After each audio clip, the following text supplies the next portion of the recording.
What's up, everybody? Episode 2, Trust the Mikes. Mike Gill, Michael Kasky, Blow Mame, NKB.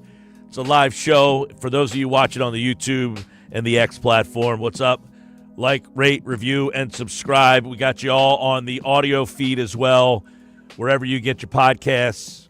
We are back with episode 2 of Trust the Mikes on the eve of the Sixers season. There he is. MKB's back. I'm back. We're back. Sixers are back. What's up, man? You made it, Mike. Another Sixers season on the horizon.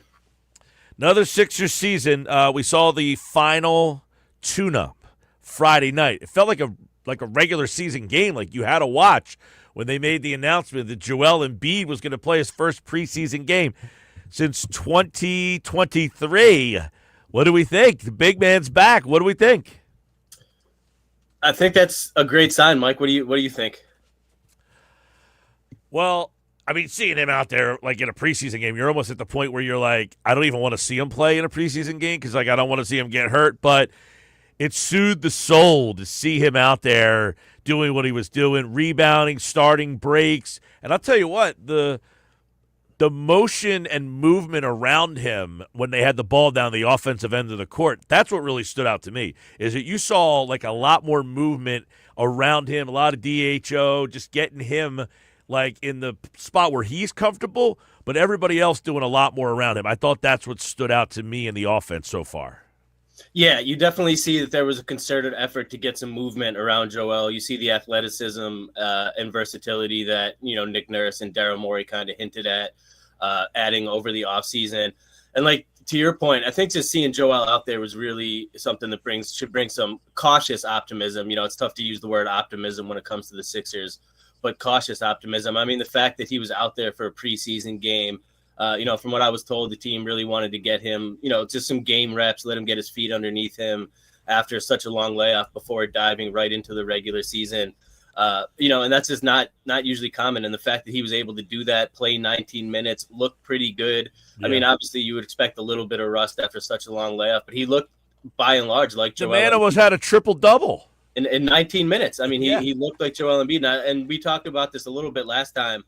The physique was really noticeable. I think this is the slimmest he's looked, maybe going back to when he was first drafted by the Sixers before he missed 2 seasons. Like you could really see the work he put in this offseason. And, we'll have to see as the season goes on, but it could hopefully let him be out on the floor for this season if he can stay in that shape. What do you make of, we said he almost had a triple-double in 19 minutes. 8 of those were assists. Yeah. That, to me, is what stood out as the offense around him and all the movement. He's now got some options and guys that can create. Where before you got guys, and we could talk about like the lack of shooting, but before he had guys just kind of standing there like this, waiting for the ball with their hands open to catch and shoot. Now he's got guys that can catch, put the ball on the floor and get past you, and he could have a plethora of assists like that if he's willing to trust that those guys can finish. And you got VJ, we'll get into him. That dude can finish. I mean, my man is lighting up dunks left and right here. We can kind of come up with like who he reminds us of and stuff, but man, but that's where the number of assists stood out to me for Joel. Yeah, and I think that's a great step for Joel at this point in his career, Mike, to like limit a little bit of the wear and tear in the use where he's getting so much of the offense is run through him completely with him finishing. And you surround him with some talented athletic guards like the Sixers have done. It makes his job a little bit easier. He's not looked to score and put up points every single possession down the floor. He can find some of the guys around him, let them do the stuff, and take a little bit of that offensive load off his shoulders that he's had to carry for so much of his career. Yeah, I mean, listen, I'm cautiously optimistic. I said before my over-under for him is like 55 games. You feel good with that? You all right with that number? In my head, I'm right around 50. I think that's so I mean, we're close. I think that's a number that we'll see. Like we said last week, I mean, right off the top, I think there's, 15, 16 he's going to miss with, the back-to-backs. There's going to be some others in there. So if he's 50 plus with this team that the Sixers have constructed around him, I think that's a recipe for them to be right back in that contender conversation. I was going to say, what's the number he needs to play to make them relative? I think 50, Mike. I really think 50 is the number. I mean, Okay. obviously more would be better if you inch closer to Yeah. 60, But 55, if like he's you like said. 50, But if he's like, I actually yeah, tweeted this out. I said, a healthy Embiid is like the difference between, yes, they could be possible Eastern Conference contenders. If he doesn't play, they're just not good enough. But even if he doesn't play, they at least have some pieces that are interesting. Whereas last year, you're playing with Kyle Lowry and Eric Gordon and, guys who just weren't interesting at all. This team, even if Joel goes out, I don't know how many wins they're going to have. At least they would be interesting if you're watching Maxey, McCain, Grimes, VJ. That group there has me intrigued enough. yeah, and that might be enough talent right there to kind of keep this team afloat in those situations where Joel has to miss. And Bona, I think, is a huge key to that too, just in his ability to kind of slide into that backup center role and be productive and be the type of player that the Sixers have really needed in that backup center spot with the athleticism, the rim running, finishing, the rim protection. If he can kind of build off what we saw from him late last year into this season, the preseason, off season, Bona to me is a guy that could be a really big key for the Sixers team and helping to unlock them when Joel does inevitably miss some of these games we're talking about. In your mind, we talked a little bit about starting lineups last week. They started Bona on Friday night.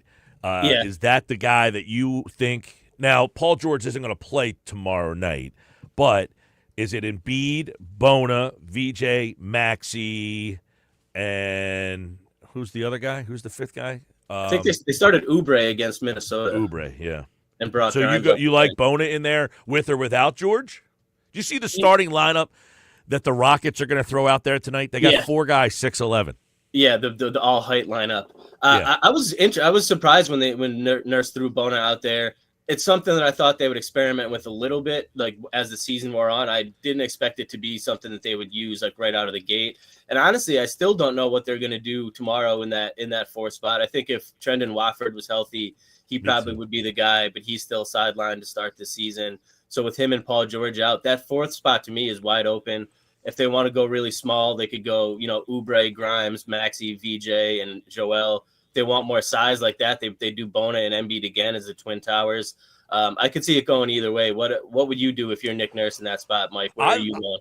I like the Bona, man. I like the Bona Embiid duo because we talked about it last week. One of my worries with this team is the rebounding. They just don't rebound enough. But if you have Bona, he had an active night on Friday. I know you're playing Minnesota's like 14th string out there last week on Friday night. But still, I mean, Bona is active. He's energetic, and he doesn't need to score. That, to me, is the big thing. That's why I said Wofford would be a guy that I would consider because he doesn't need to score, can score. Bona gets you all the athletic points. Dunks, lobs, all that stuff, but he'll rebound and energy. I think that would be a nice addition.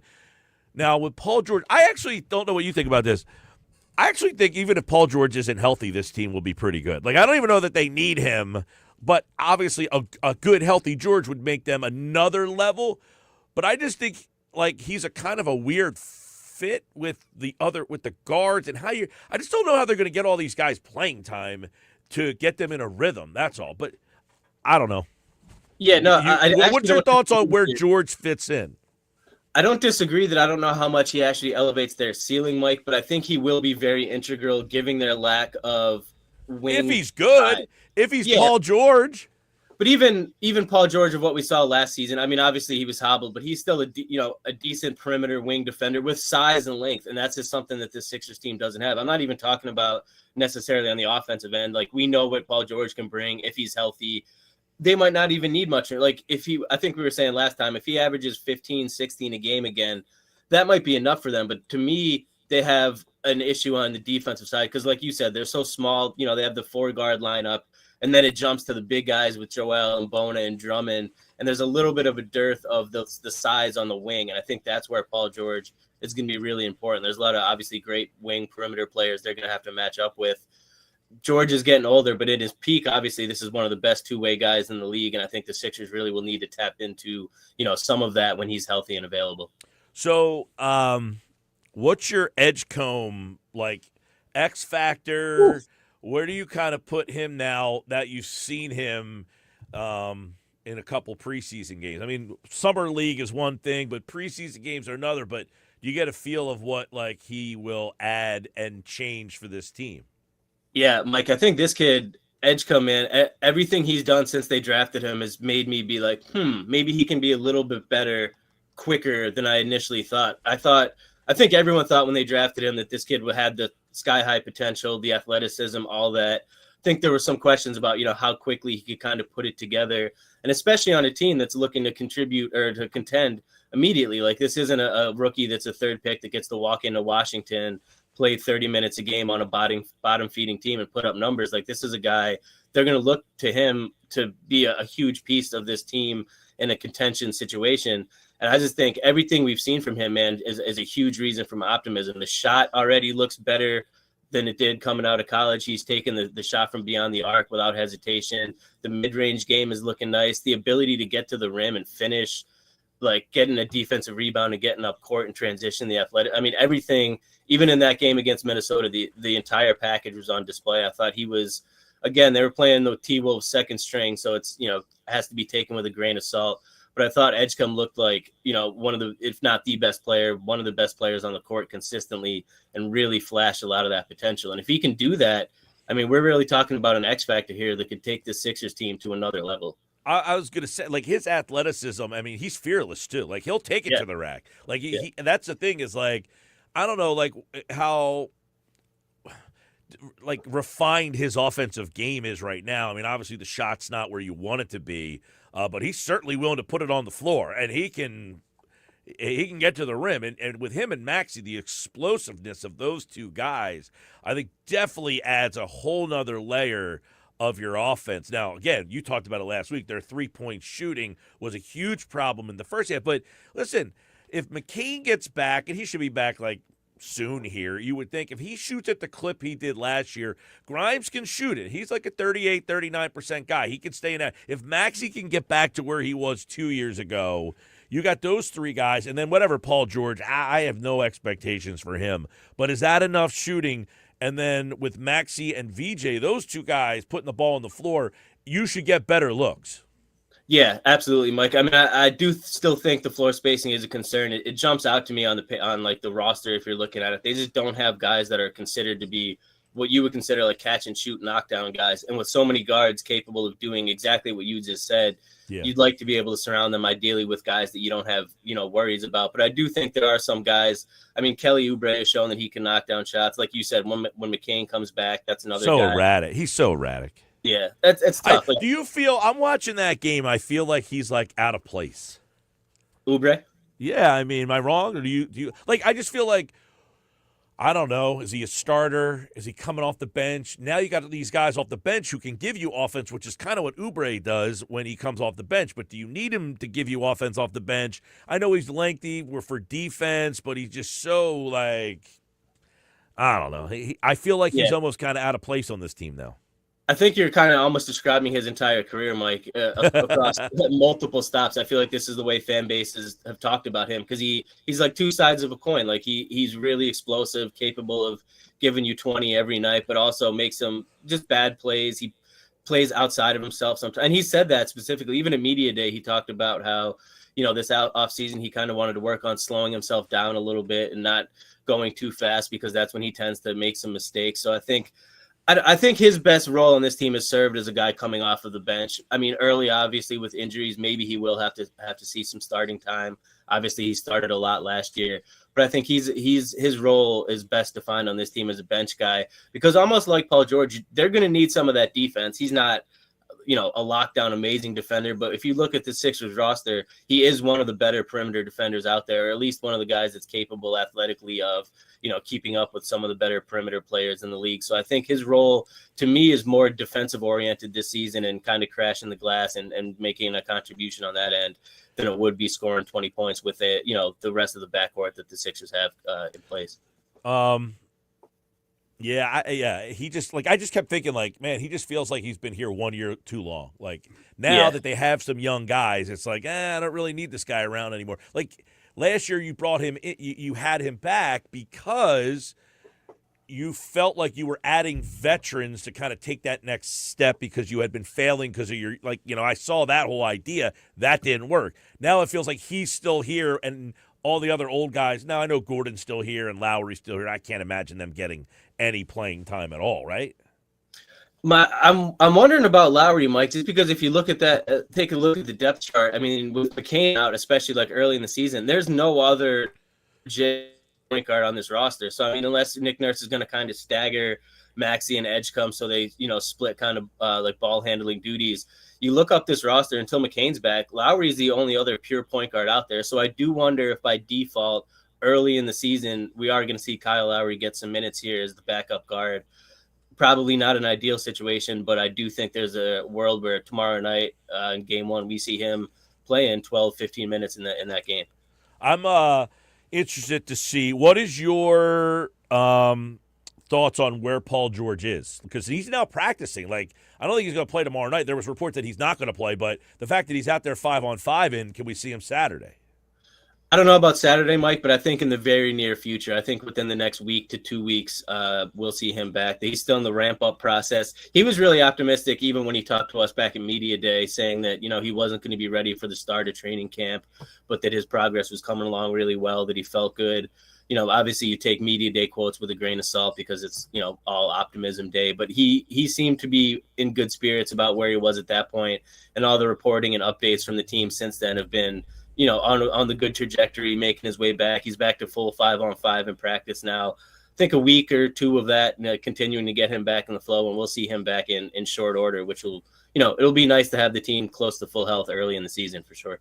So, I don't know, like my level of interest in this team 2 months ago was nil. Like, I was just like, yeah. And now I'm at the point where I've got the itch. I mean, I'm like very intrigued by how it's all going to go down. I don't know. Did you see any of the Nurse on with Legler the other day, the coach's corner? Yeah. I thought that. I first of all, I love that they're doing that. It's cool to get a peek behind the curtain into some of these coaches' minds. But I mean, Nick is a guy that's always been able to draw plays. It was kind of cool to get to see him talk in that manner. Yeah. So it feels like they are definitely changing what this offense is going to look like. Do you see that too? And you see it in the game on Friday night. Just the amount of motion that's one thing is like the amount of athleticism and youth is so much different than where they were a year ago.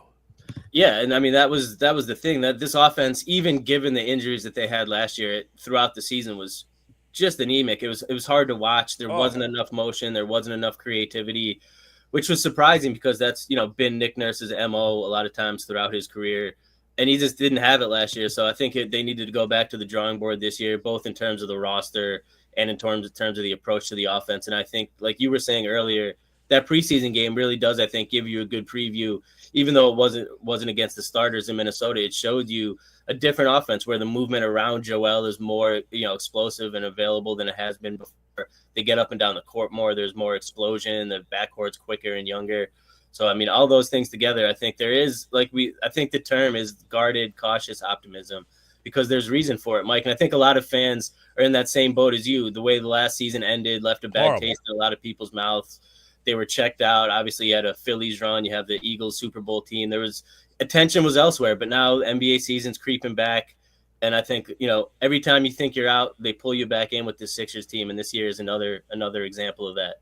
All right, this is one of my takes on Friday after the Sixers game Friday night was, I hate to tell people I think the Sixers are going to be very good. As long as Embiid is healthy, don't even think they really need George, but if he's healthy, they could be really, really good. So much movement, DHOs, athletic guards who can create. 2 areas of concern, 3-point shooting, rebounding. But the athleticism and youth, the movement, and the stuff they're doing with Embiid, I was like, all right, you got me. You got me in here. And, obviously, I'm in no matter what. I just love hoops. But definitely last year was a frustrating year. I said last year was the worst season in the history of the franchise based on the expectations and just the way it all went, the injuries, the constant injuries. I mean, you lose Maxey. That season sucked the joy out of Maxey. That's hard to do. Yes, he was joyless. I mean, you lose McCain. That guy was a pleasure and a joy to watch. That's what that season did. It just completely pulled the joy. It to me, was the worst season in the history of the franchise. And that's talking about process teams, historically awful teams, those teams you thought were going to be bad. This team last year pushed you to the precipice of wanting to never watch them again. No, you're absolutely right, Mike, because the process teams was a different animal. Like, you went in knowing the expectations and just looking for positives. This was the exact opposite. This was a team that was built, constructed, and promised to be a championship contender, and completely crumbled. And that team last year, from day one, it's just the vibes were off. Like, Embiid was out to start the season. You didn't know when he was coming back. You didn't know what his status was. He ended up getting suspended and serving a suspension before he ever even stepped on the court. George was never right from the beginning. It was just, like you said, everything that could have went wrong for that Sixers team last year went wrong. I think Nick Nurse, I don't want to say he checked out, but was just so handicapped by the roster that he had, that they were a difficult watch, Mike. They really were. You nailed it. Like, even for a diehard Sixers fan, last year was a really testing, trying team. And hopefully I think this is a team this year that could kind of, like you said, bring that excitement and optimism back to Philadelphia basketball. All right, let's. What's your take on the Bob Myers stuff? Because, like, everybody's going nuts, like this is going to change, and like Morey's in trouble, or and then there's some reports that Morey's going to still report to Josh Harris, not Bob Myers. But everybody's just assuming that Bob Myers eventually just kind of like says, "Hey, Morey, you remember when I kept beating your teams when you were in charge of Houston?" And but I don't know. What is your take on this whole setup? It's interesting, Mike. I mean, we've seen this ownership do, it was a different situation, obviously, but it's, in a way, it feels like the Colangelo situation almost, where, you bring in someone in a higher up situation that has the backbone, that has the resume from the past. You don't make a move immediately, but this person now is kind of sitting in the organization, just overlooking everything. And look, this was already going to be a pressure hot seat season for not only Nick Nurse, but for Daryl Morey. And it just feels like that Bob Myers addition adds a little bit more heat to Daryl Morey's seat. I touched on that in an article for 97.3 over the weekend about how the stakes are so high for the Sixers this season. And that was the case regardless. And I just think, now you have an executive in-house, not specifically with the Sixers, but within, the Harris Blitzer community here, that is a guy that fans in Philly have already been clamoring for a little bit to replace Daryl Morey. A guy with a championship pedigree and background that was huge in building, one of the best recent dynasties in the NBA. He brings that cash to Philadelphia. And I think if this season goes sideways, which obviously neither of us hope that that's the case, but if it's almost looking like a repeat of last year, I think we're going to start hearing some rumblings, maybe some reporting that, hey, this Bob Myers thing has a little bit more gas to it than maybe we initially thought when they first brought him in. Yeah, so my understanding is he is, like, in charge of all the teams. Like, he's already been with the Commanders as a consultant. Now, like, he's in charge of Commanders, Sixers, Devils, Crystal Palace. I actually heard Josh Harris on a podcast this weekend, which you don't hear him on, like, podcasts all that much. And you should check it out. It's actually pretty interesting. He actually said, because the guy asked, it was on John Oran's The Varsity podcasts, and he asked him about the process, and Harris was like, let's RIP that term. Like, he was just kind of like, I want to get away from that. Because he was asked, like, would that work with, like, the Commanders in the NFL? And he was just like, we're I don't think that would work. We're like RIPing that phrase. Like, he wants to separate himself. It sounds like that. But one of the things that he brought up is that what he views in all of the professional teams is hiring good people and having the good people in place. And he obviously values Daryl Morey. That's why he brought him in here to begin with. But now he found somebody that can say, hey, I have another good person. And he talked about how they changed the culture of the Commanders, a down-rotten franchise. And he said one of the first things they did was Art Monk wanted nothing to do with the organization because of the previous ownership group. He's like, we took all of the ex-Washington players, went to Art Monk's house, and we're like, yo, everything's different, everything's new, please come back. So very telling about how he tries to kind of set the culture and hopes that it all starts from the top down. And I guess that's one big thing with the Sixers fans. Have they believed in the top down about this team?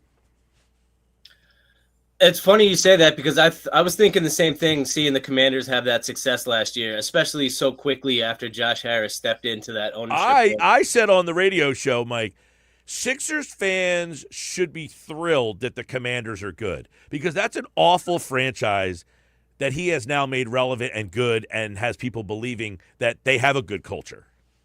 And it was so immediate that you would almost think in a way that, that makes him be like, all right, I've been in this role with the Sixers for so much longer and we haven't even reached these heights yet. You would almost think it sets a fire under him and makes the itch like even stronger to be like, hey, I want to turn the Sixers thing into what we did in Washington, get to a conference championship, become a contender. It's taken this long. Like, and I wonder if that played a part into the Bob Myers thing, because I do think that it might seem innocuous right now, Mike, but we've seen in the NBA a lot of times something that seems innocuous. There's stuff going on behind the scenes.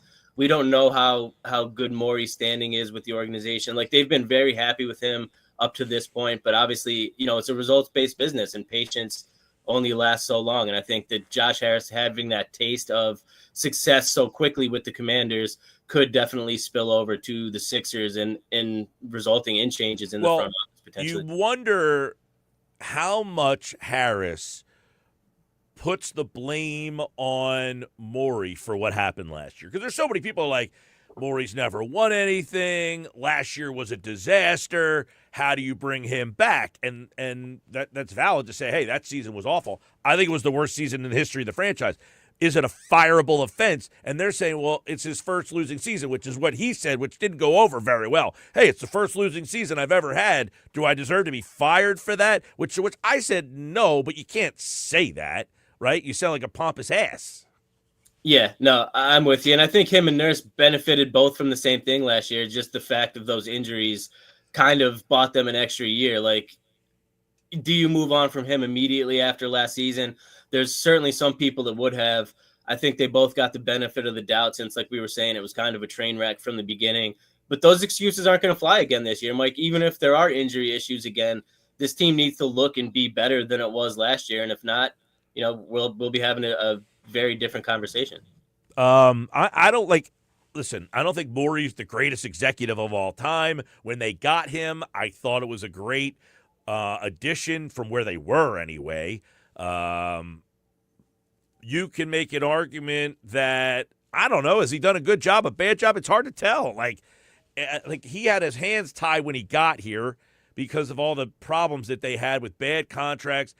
He got a lot of the bad contracts back, but then he put himself right back in the position by signing George.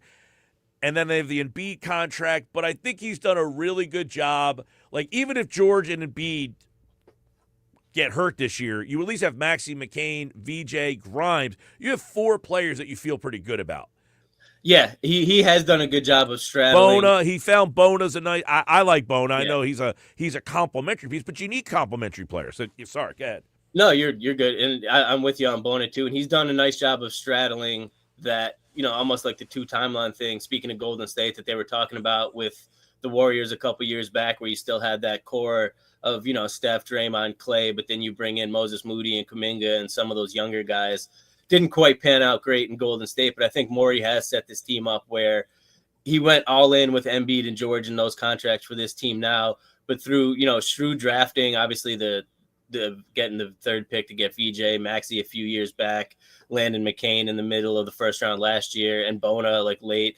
He's set it up for the future where if this team does crash and burn as currently constructed, and you can move on from George and Embiid in that era, you do still have a lot of building blocks to work with. It probably wouldn't be Morey at that point, doing it, but he has it set up nicely for, whoever would be coming in after him for sure. And look, they've done a good job in the draft, whether you think Morey's been a bonehead or not. That's been his best part in Philly so far, easily, I would say. Yeah, Maxey, McCain. I know McCain's got a small sample size, but there's no reason to think the guy's going to stink all of a sudden. I mean, that guy was a joy to watch. I'm like so disappointed that he's not going to play tomorrow night. Yeah, and we only got to see. I mean, he was the runaway Rookie of the Year favorite, Mike, before he got hurt last year. I mean, he's a joy to watch and fills a need for the Sixers too. Like he's a guy that is really going to play a nice role for this team when he gets back. Yeah, I'm interested to see. It's a shame that the size problem with him and Maxey, but I'll tell you what. And we talked about Grimes last week.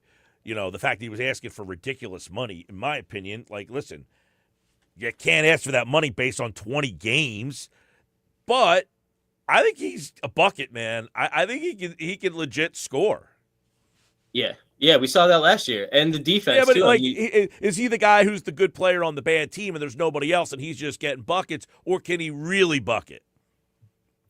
I think it's a combination. I mean, what we saw last year was clearly a guy playing above his role and taking advantage of an opportunity that's not usually there for him as like an A1 option on a team. But the fact that he was able to do that shows that he can. They won't need him to, I think, is more the thing this year. Like those opportunities, assuming that, they're able to stay healthy and he's sharing the floor with Maxey and Edgecombe and Grimes and Joel and Paul George. Like those opportunities for him to drop 40 a game probably aren't going to be there.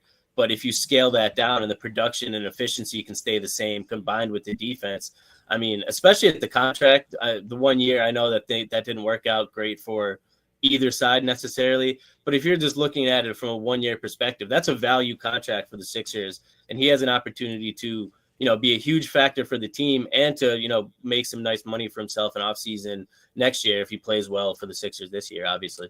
All right, tomorrow night's the opener. Celtics. Who's better, Boston or Philly?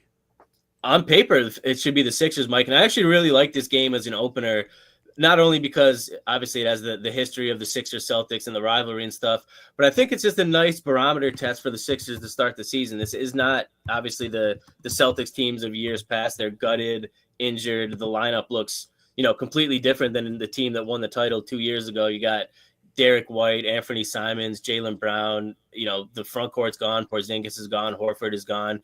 But it's still the Celtics. They're well coached. They're relatively deep. They play hard. So I think it'll be a good test for the Sixers. But this, to me, if you look at the matchup on paper, the Sixers are the much more talented team, the better team. This should be a opening night win for Philadelphia in my eyes. What about you? Oh, on the road at Boston, eh? Yeah. I agree. Like the fact that they're playing Boston on the road, it'll be a barometer in that Boston's owned you. Now, you beat them on Christmas Day, which was the highlight of the Sixers season last year. You went there and beat them.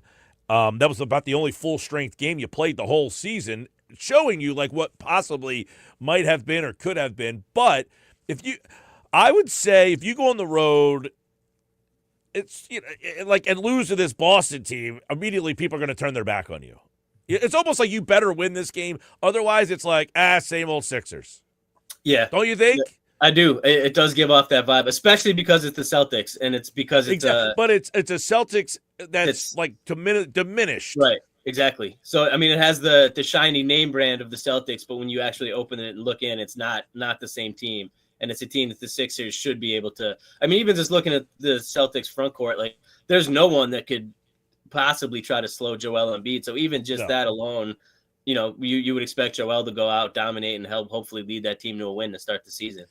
Yeah, I think that and then if you win that game, there's probably a lot of people who don't pay attention to what's going on, and you're like, they beat the Celtics? They're open, it's going to over-elevate everything because it's the Celtics. So it's very interesting. And then you get 2 home games back-to-back, Charlotte Saturday, and the Magic, that Magic team's going to be interesting. That team's sneaky good. They were good last year, but they're like maybe top 4 seed good.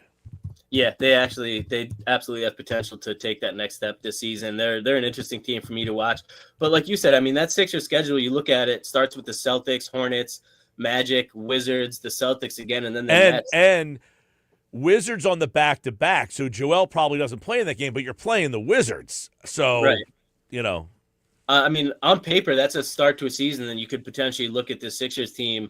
Maybe we're getting a little bit ahead of ourselves, but that's, to me, I look at that and see 5-1, 4-2 maybe, and you start a season like that, to your point, people start to pay attention like pretty quickly. Here we go, man. You going Saturday? You going to be there?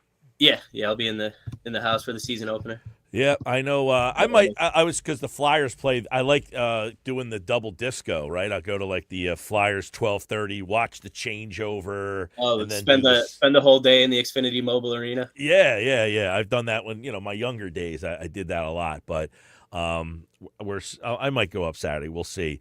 All right, so I don't know predictions for this team. I think they are. This is health related, obviously. If they are healthy, which is always a major if with this team.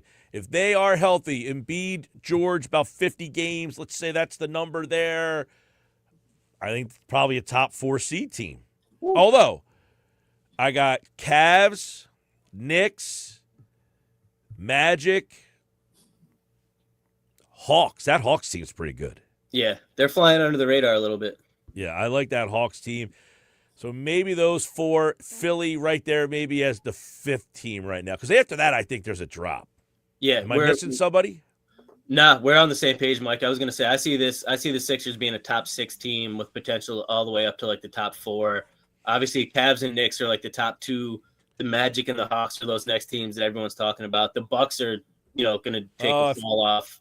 Pacers are going to drop back. Indiana loses, right? They lost. I mean, that Pistons team, maybe they're in the mix. That Pistons team. Yeah, I forgot about them. That team's pretty good. Former Sixer Tobias Harris, Cade Cunningham took a huge step last season. If he's, if he takes another one this year, they could be in the mix. But that's a handful of teams, including the Sixers.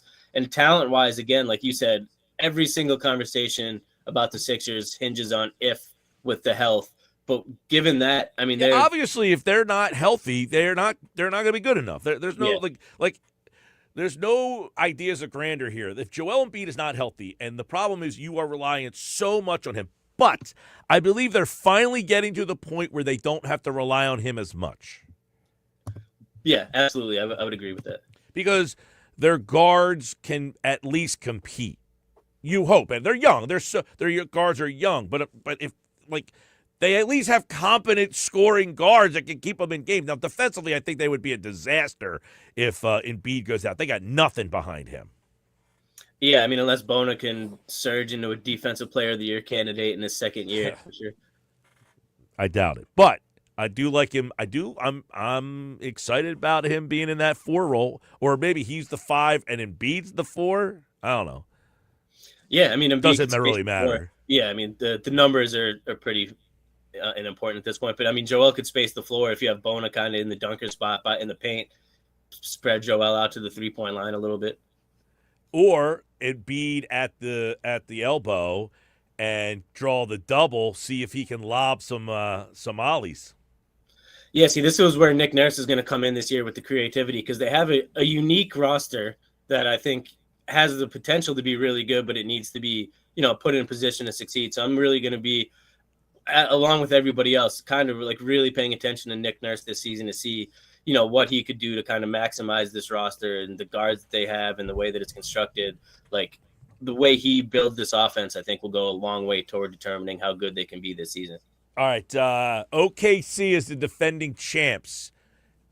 Back-to-back, or who beats them? It's tough because my natural gut feeling, I just feel like they're not going back-to-back for whatever reason. But if you look up and down like the standings and the teams in the West or the East, there's not one team specifically that jumps out that you're like, this team is better. But something about the Thunder, they just don't give me the repeat vibes. But I don't have a good answer. Wow, really? See, I think that Thunder team is probably better this year than last year. So do I. That's the thing. I think they're really good. But for whatever, I mean, repeating the NBA is hard, Mike. We've seen it. And I just feel like, I don't know. I just feel like there's another team that's going to come up and knock them off. I mean, I wouldn't be surprised if they ran it back to back. They're good enough. They're young enough too. That's the thing. But there hasn't been a back to back champion now since that Warriors Durant team before he got hurt and they won those 2 titles. It's a new era in the NBA in terms of parity and the difficulty in repeating. And I think teams. If there's one team that has bucked the parity trend and the repeating, it could be that they are set up for like 20 years. Yeah, especially with the draft picks and the youth on that team. I mean, they're what the process Sixers were supposed to be, Mike. This was the successful version of a process team, basically. Pretty much, yeah. They ripped it down for a bunch of years there, and their difference is they hit on every pick. Yep. The Sixers missed on virtually every pick. They have hit on every pick. That's pretty much the difference. Shai Gilgeous-Alexander, the MVP, he's back. They are completely loaded, completely full. I like OKC. I think that team is built for the long haul, and I think they're just getting started. Is it hard to go back-to-back? Yeah. If you're telling me right now, pick a team, I'm going OKC. But, I don't know, the Rockets losing Van Vliet, I think, hurt them a little bit because I think they could have been right there with them. Yeah. Losing Van Vliet definitely is a dagger for them. He's a shot maker. Yeah, and he fit in really well with that team and that culture too. Like he is a good player for sure. The Rockets are the Pistons are what the Rockets are in the East. But the Rockets got Durant. The Pistons are like right there. They just need that one more guy. Yeah, I would say that's legit. And I think Cade Cunningham still has so much more to tap into too. Like I think. I agree. Yeah, we saw the beginning of his ascension last year, and I think this year is even another step forward for him. Well, like the Rockets, like that's what to be a team like the Rockets. Obviously, they've got some young top end talent, but when you get Sengun and he comes out of nowhere and becomes like one of the best players in the league, you're just like, that's what you need. You need to find that's the teams that when you get that guy that nobody sees coming, that elevates you to that next level. That's Jokic. That's the Nuggets and Jokic. It's Antetokounmpo. Yeah. Sixers don't get that guy. Could it be McCain? Yeah. I mean, what's the top of the top level for McCain for you? Is he just a flash in the pan shooter scorer, or is he a legit scorer? No, I think he's a legit scorer, Mike. I mean, obviously that sample size we saw last year was so limited, but what we saw him do in college, like he's a 3-level scorer to me. I think he needs to bulk up a little bit for the NBA level, for the, the contact and everything, but he can get to the rim. He can finish. He can shoot, like catch and shoot. He can shoot with the ball in his hand. He's a 3-level scorer to me that I think if the Sixers can develop and tap into, he can be a legit 20 points a night guy, over the course of his career. Hey, man, 15 last year, shot 38% from three. Now, where's his minutes going to be? That's something that's going to be interesting. That's the story for me.